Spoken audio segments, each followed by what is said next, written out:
After journeying through the lower east side of Hyrule, I found myself entering Hateno village with a goal. The poor residents of Lurelin village needed rice to build their huts, and I was going to find some. Eventually. The first thing I did was land near the cherry blossom tree, which gave me the lay of the land, or rather the locations of some of the caves.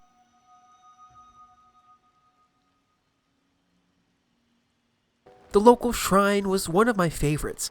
I was given a big ball pit and a rotating mechanism. Naturally, I built a scoop, and it worked perfectly.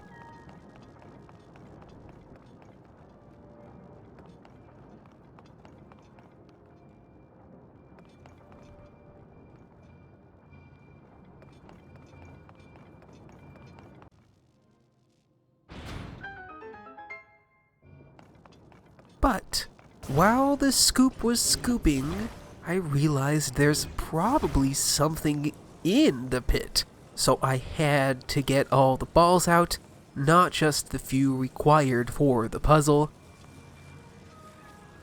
And I love being vindicated.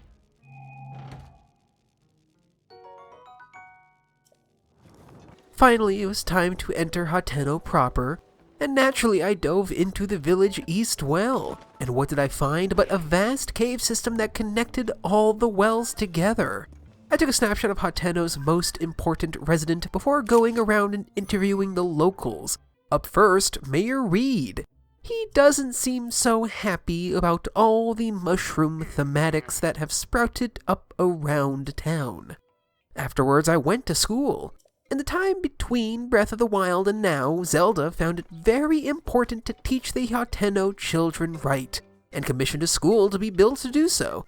And it's so cute, all the children have drawings on the walls, one with Zelda, another with a cuckoo, some with silent princesses, and one with some trees.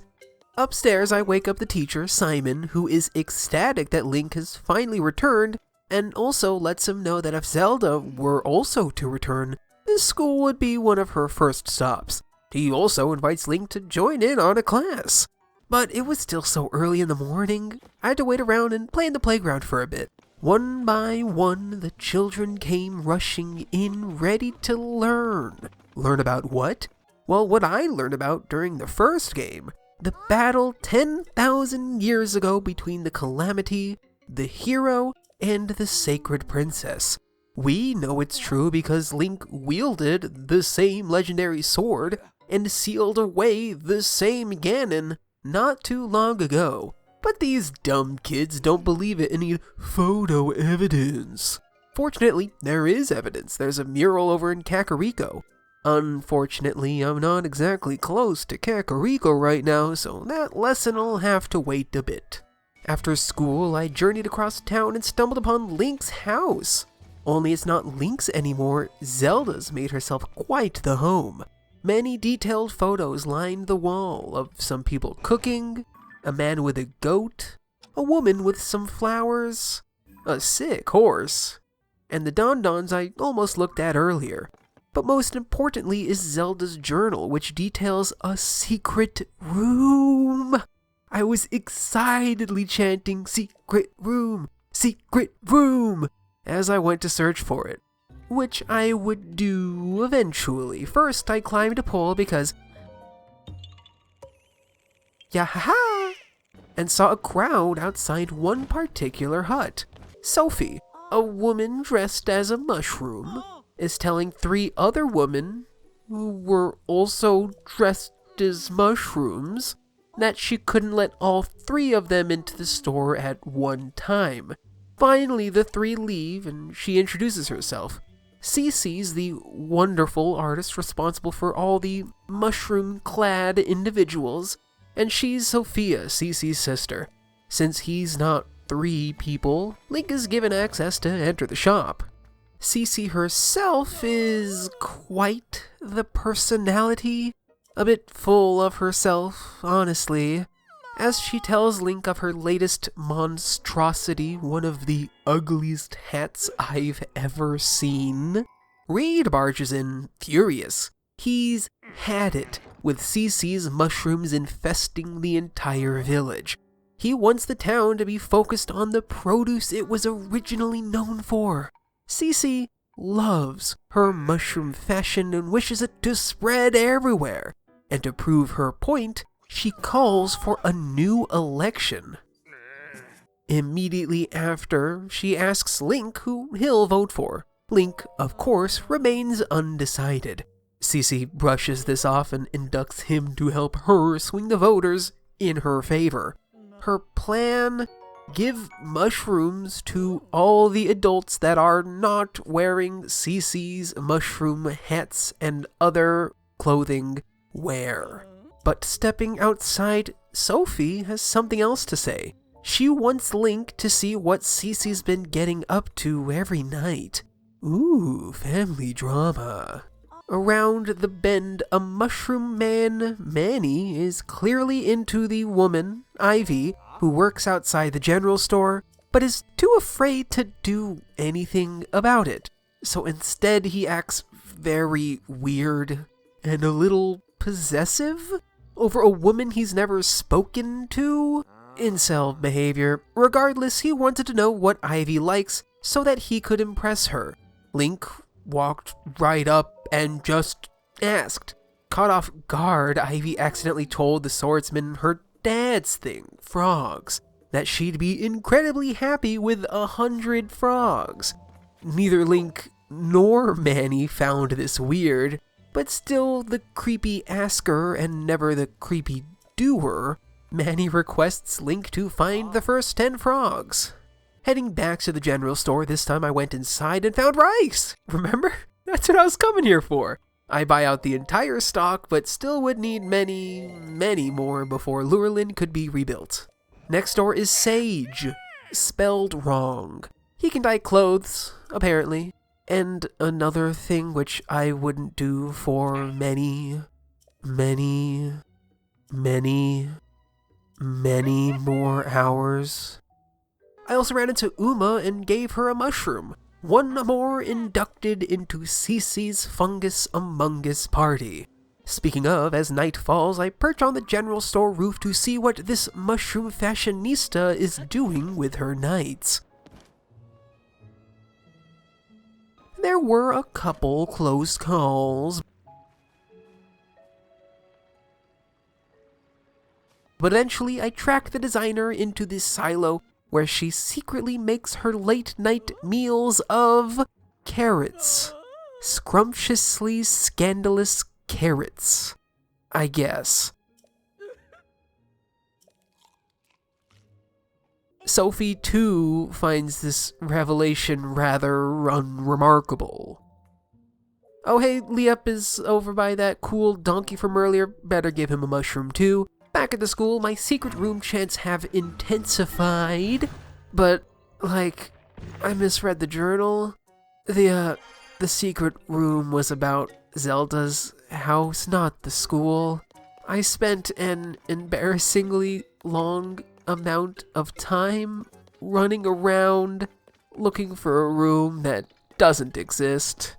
Once I finally gave up, I remembered my original reason for coming here and started mowing the lawn, collecting rice and the occasional cricket whenever one popped out.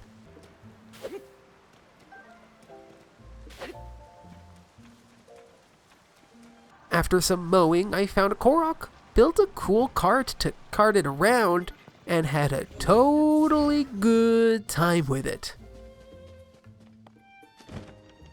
Nothing went wrong. Nope, nothing at all.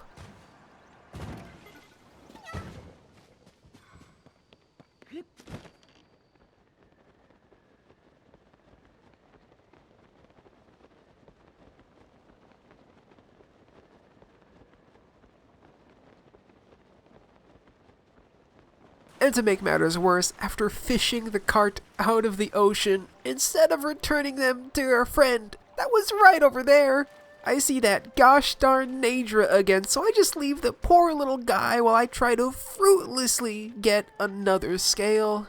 Truly abhorrent behavior on my part.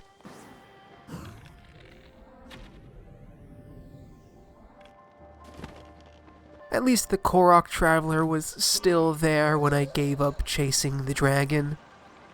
Inside the nearby mountain is a relatively big cave system, and at the end are some cool pans. One of the more useful ones too, they increase Link's innate strength, and it's time to test them out. A black boss boat goblin and its minions are patrolling the exit, and I know that I can handle them. Oh wait, I didn't put on the pants. Oh wait, I died. Shoot. Well, the second time I did better, even if I didn't put on the pants, and eventually took out the boss.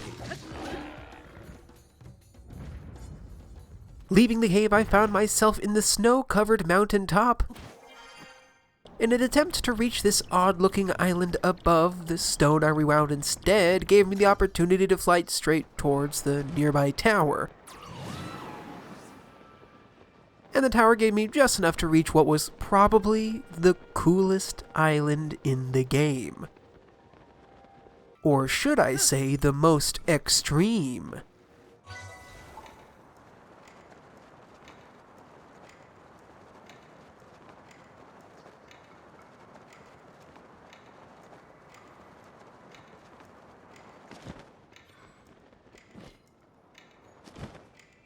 Shield surfing is so fun.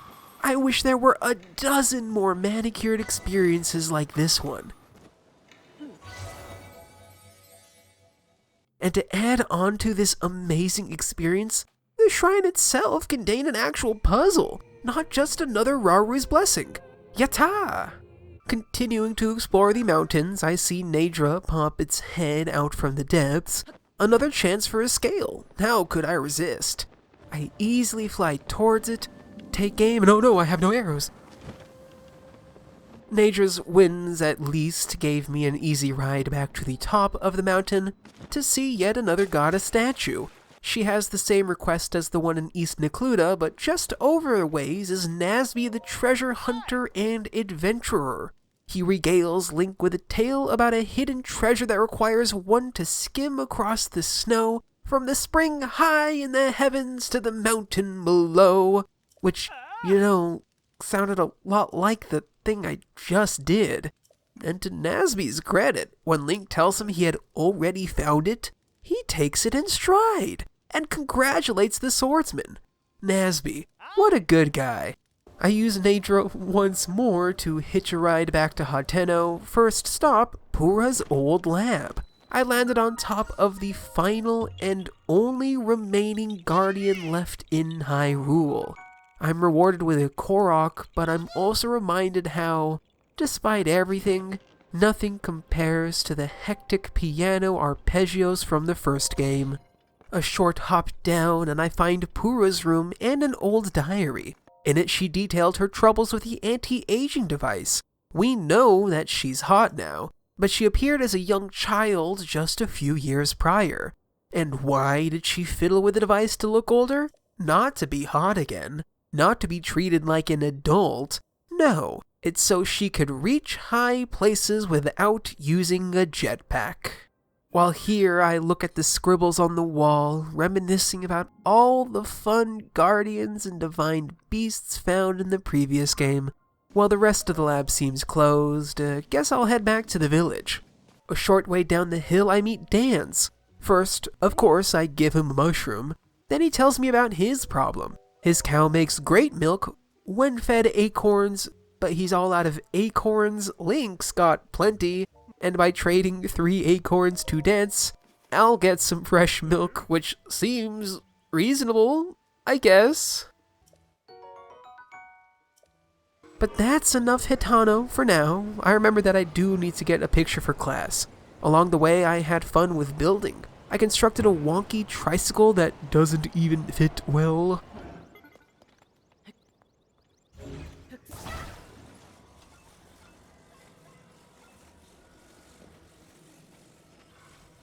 Nailed an Addison sign on the first go.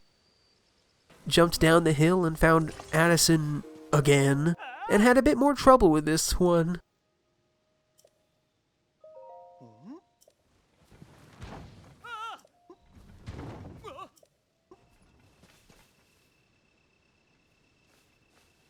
And then, continuing the pattern, I saw something shiny in the distance and rushed towards it. In this case, it's actually quite valuable, a star fragment. I also found a new type of puzzle, putting a stone in a thing. It doesn't go so well either. I probably should have marked it on my map. As I near Kakariko, I find this strange acorn-looking thing hanging from a bridge. I fiddle with it for a bit, but don't quite figure it out. Then I run into Dorian again, and he mentions how, since nobody can get near that one ring ruin, he and his kids can't go visit his wife's grave, which super sucks. But after taking the photo I came for, I realized Link can climb pretty far around, so I decided to visit the wife's grave myself. There's nothing I could actually do, but I leave an offering out of respect. But more importantly, I see another acorn-looking thing and decide to shoot it. Well, that is a pretty obvious solution that makes me feel silly in hindsight. Anyway, I had the photo, time to head back to Hateno. I quickly help Addison and head to the skies to fly back. After my flight ran out, I found yet another cool Korok puzzle before making my way back to school. But it's already afternoon, I missed class, guess I gotta hang out around town a bit more. I ran into Meta, gave them a mushroom, ran into Wharton, gave them a mushroom, and as a note, this marks the end of my third day, but narratively this isn't the best place to stop, so heading back to Zelda's house to take a nappy nap, I notice a well, and wouldn't you know it, there's a secret room in the well! It's Zelda's secret room! She's got more of the kids' drawings hung up, and she wrote about getting Link a new shirt, and his old hairband is in the nearby chest. After taking the nappy nap, Link woke up expecting to head right to school, but instead found Clavia, Mayor Reed's wife. Apparently, he's also been doing something sneaky and is holding himself away in the shed every day. Finally, time for class with photo evidence of the mural. Suddenly, all the children accept this sorriest fact, and Simon proceeds to teach them all of Link and Zelda's heroic exploits from the previous game. How Link was defeated and spent 100 years recuperating, but was able to seal the calamity along with the sacred princess, and he gives Link a bunch of rice. Unfortunately, the next class goes poorly. Now I need to cook curry with Goron spice and monster extract. I have neither the spice nor the extract. Guess I'll be coming back later. But I now had enough rice to fix up Lurelin and began making my way towards the beach town. But first I ran into Tamana. First she calls Link a weirdo, then she calls him hot, gives him an egg, then tells him to forget it ever happened. Link says, "How could I ever forget?" Tamana insists he forgets. Link relents. She says he killed the mood. Link gives her a mushroom. By far one of the strangest encounters in this game. I love it. Anyway, with that, it's off to Lurelin, and it's the end of this diary log. It has been a fun time in Hateno and the surrounding areas, but it's time to move on. It's time to finish some other goals. What is your favorite storyline in Hateno? Let me know in the comments. And while you're here, if you'd like to, leave a rating on the video and maybe subscribe to get notified of everything else I put out. If you'd like to get notified elsewhere, you can follow me on my social medias where I'm at Mario8th everywhere. Anyway, I hope you enjoyed, and I will see you next time. But before I go, here's the death. Just the one death this time, no montage. I'm sorry.